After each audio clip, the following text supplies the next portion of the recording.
everyone, good morning. Mayam ngasigi blog chidi ichanupa school thinba chatpadi oina hawdore. Mase ainane lahangai di school chatpagi hawdokpasi yam wayaba.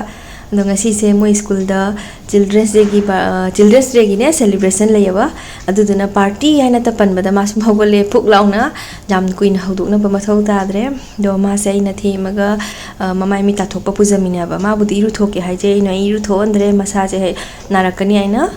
masaje nimbu sayaba dudugi ado weather ga change oirakpane do aina sum themaga mamai mi tathoga makhom makham tokpiraga aina si blanket macha si ma omchanna thambi na ba ingana na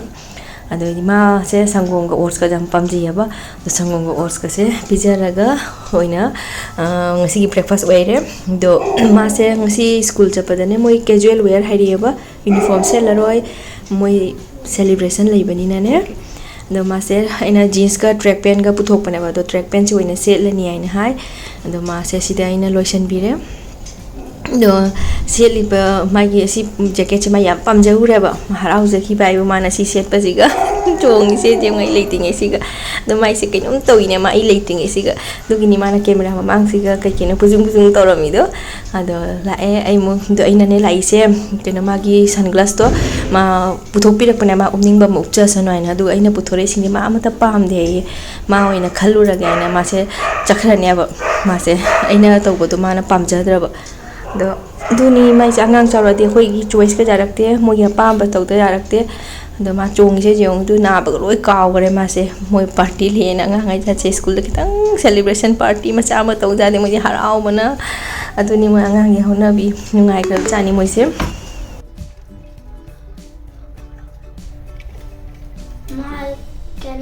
I'll keep in my bag this thing. Just a minute. Oh, sit here. Okay. Jikti winter changa bani ne mamai se dry wera bangang se the cream mama teshan laga thabi kare do bung lang tik lang ne mamai je bin powder mu teshan bi ne ba ado aina moi masam hat pi khot pi raga ne yoi ke bi re phajana nei chom gani ong ma se ado ma se ngasi de ekdam aina children's day na khar lu to bi re ma se hangi di sumana ga to bi ponte ma masa batana sela chacha bane ba hojik ma lai khoram gare ma lai ning basi am kan jei ma school chatting ma de masana khangna sum lai se khoram jei adu loraga mapa su mama su sum isor ki patawna hojik baudi ma khorama chachi aba do haying chawra ga di khangje dre hojik baudi di gyan tari hojik loisan ba lore mai cha se do ma se ina gate bo thin to kena thoi ne ba hojik kum gar chato ma'am ऐसे वांग चचबने मपान की crowd ma'am दुने सूम voice over होना तौरबने अना इचानुपीदो तुम्हलमगा video call तौर चपनीना mobile से सूम सोना blogging से तौरी इचानुपीसु तुम्मीरा तुम्दीरा जेगमीनेब अदो जाम कुइंगाइनेद्रे मागी बस तुसु जांगना लाए ngasiदी अदो मासे ngasi हरावै मा ngasi जे यूनिफॉर्म से तबने पार्टी नेना मासे एकदम हीरो सार मसा मतन हीरो नाइ खल चखरबनी मासे अदो माइ बस से लाए माइ बस से मासे थांगत खरनी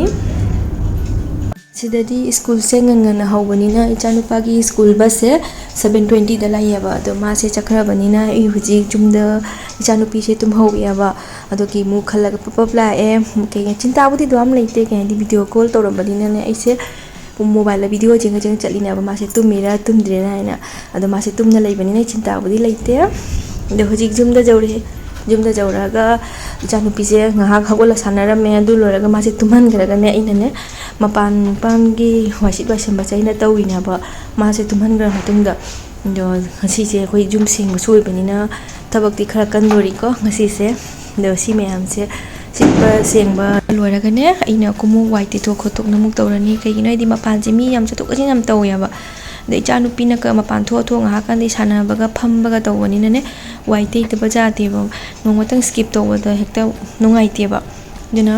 si mayam section to khotok pa loraga imungi mupai te na ba thaba mayam ai sofa makha siga ne chingdho ga janghalake jong ichanupi na sanara ga thadana sina ne ke doi ho ba chumna jangna waisilaga waiteraga lotion doido lotion ga mai ba sofa makha de se toibo hopasta mayam je jong si mayam de thada doibo mana si nongmada masing thingam de thadari se थादरगा अदो मा last तो ओइसु थी फंगोइदनियाबा थादरगा थम्मगा अदो सी ma'am से खुन्न सुम लेबदने इमुंगसे थबक से कदम मतमदा चखिबा खौ लाउदे आइसिने अदो सी ma'am से खुनब होनरिङैदा सुम पुंखाइ मुक्ति सुम मतम मांगदोइनी नाले सोंदम तारांगनी सोंदम तारांगनी अदो सत सत सी तादब तारगदी को जांगना वाइसिपा वाइतिबा लोइना लोइना दुन अगांग चेलमना सिलिङै सुम चखाइबा बेगम दा फजन हपचले द मासे बिटा खाइरमगा कुम तुंगखरेबा मयामदी स्कूल चखरे तो कुमु तुंगखरे मा होजी ई थबक से पप लोसलगे मयाम द गातंग आंगांग से जेंगपिनो खपिनो बलेदी थबक से ना ताना सुगदबा द थबक सुइनी काइने सुइजे सुबम जाबम खंगदबा आइदो दु तारे मैम मपानगी लोइदना इमुंगी थबक पाइपा हौगले अदो अइना तौरिबा पुनमक्से कैसु स्पेशल बुदि नते नुपि पुनमक्सु जुम जुम खुदिमक्ता माइ मागी जुमदा लोइ तौनरि ngaktani कैसु स्पेशल ओइबा बुदि नते अदु रगसु ngasi se sum aina ne video लौनिंग बाइ तारे मता सु चारबा जो देना इंगना तपना सुम भिडियो लौरगे आइना सुम लौबनेबा अदो आगी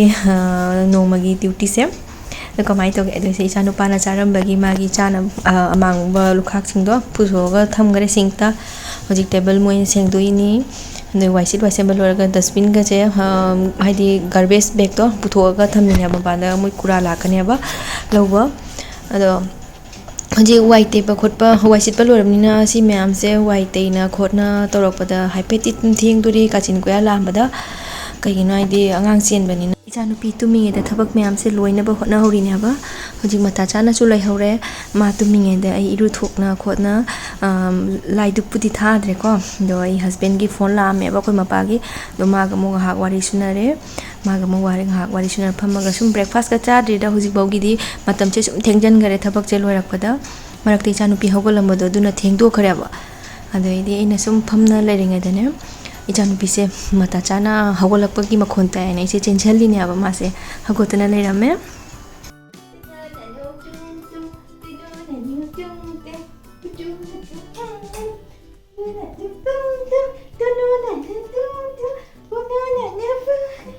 Good morning. Good morning.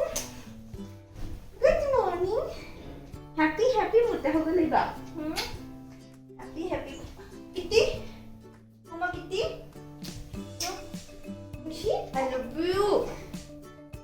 Kaja tuh baca kaya lagi ada. Kaya terus apa? Nana.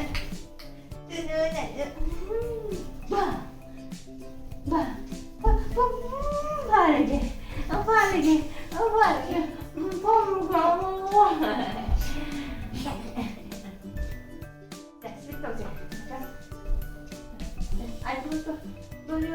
Mama tuh kuat sini. Where's Daddy? Where's Daddy? Muno? Where's Daddy? Daddy.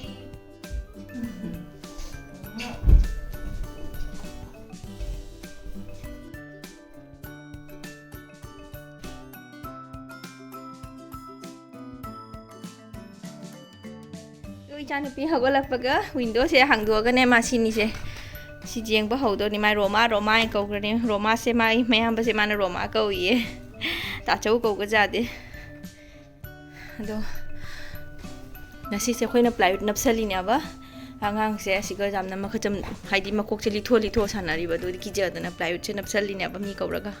Carpenter दा हेलो नो आंगांग साना हलगे आई चानबा थंगनबा खा तौबिरुगे मागी दे मामु इरु थोकपि खोटपिरगा इमा इचा लेमिनरगे सिसे ngat kui haurai sana loi chakharak tro bani se ma langthadana Munu bye bye Munu bye bye okay la face wash tok sila bye nupi se hojik ma mamai ta khotna ma iru thokana fresh oire hoji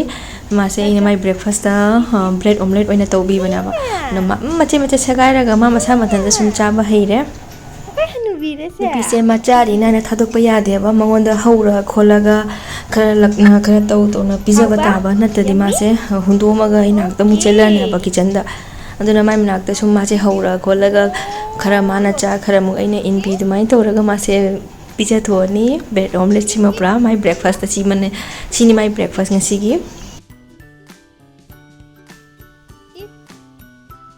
Yummy! Wow! mayam ima icha ta lemina sune matam che kai chakino khau lau de matam che sum haujan kirami ado icha nu pise khara chak pija raga ne jamna pija banang dare ma se chaw ya dabni na do mayam balogo chapa matam jawre na ma se pujama bana ba mai hala ga sum mayam ba ga sum punna pija birage na do ima icha thoye icha nu pa muk lawwa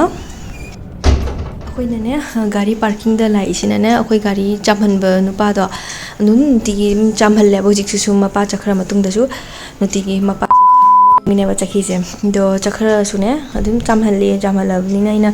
ꯃꯤ ꯂꯩꯇꯦ ꯈꯟꯒꯤꯅꯦ ꯑꯩꯅ ꯋꯥꯏꯄꯔꯁꯦ ꯊꯥꯗꯕ ꯂꯥꯛꯄꯅꯦꯕ ꯑꯉꯥꯡ school ꯆꯠꯊꯣꯛ ꯆꯠꯁꯤꯟ ꯇꯧꯕ ꯊꯣꯔꯛꯄꯗ ꯉꯁꯥꯏꯁꯦ ꯀꯥꯎꯔꯕ wiper ꯊꯥꯗꯔꯝꯕ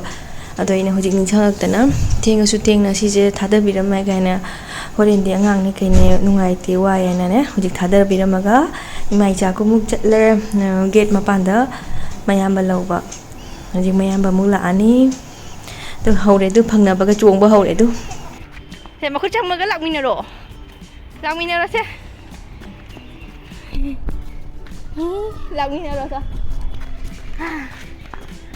ꯇꯦ ꯇꯨꯁꯪꯒꯅꯤ ꯁꯦ ꯑꯩ ꯏꯆꯥꯅꯨꯄꯤꯁꯦ ꯀꯩꯗꯧꯏ ꯊꯣꯛꯄꯨ ꯊꯣꯛꯂꯗꯤ ꯃꯥ ꯆꯨꯝꯍꯟꯅꯤꯡꯗꯦꯕ ꯑꯗꯣ ꯑꯩꯅ ꯆꯞꯄꯒ ꯄꯨꯔꯤꯅꯦꯕ ꯁꯤ ꯅꯨꯡꯇꯤꯒꯤꯅꯤꯁꯦ ꯆꯨꯝꯍꯟꯁꯤ ꯌꯥꯗꯅꯅꯦ ꯁꯤꯔꯤꯁꯦ ꯑꯩꯅ ꯂꯩꯁꯤꯅ ꯇꯣꯞ ꯐ꯭ꯂꯣꯔꯗ ꯃꯥꯕꯨ ꯁꯨꯃꯥꯏꯅ ꯆꯞꯄꯒ ꯄꯝꯃ ꯊꯥꯡꯉꯒꯅꯦ ꯖꯨꯝ ꯇꯥꯅ ꯄꯨꯖꯝꯗꯣꯏꯅꯦꯕ ꯃꯥꯁꯦ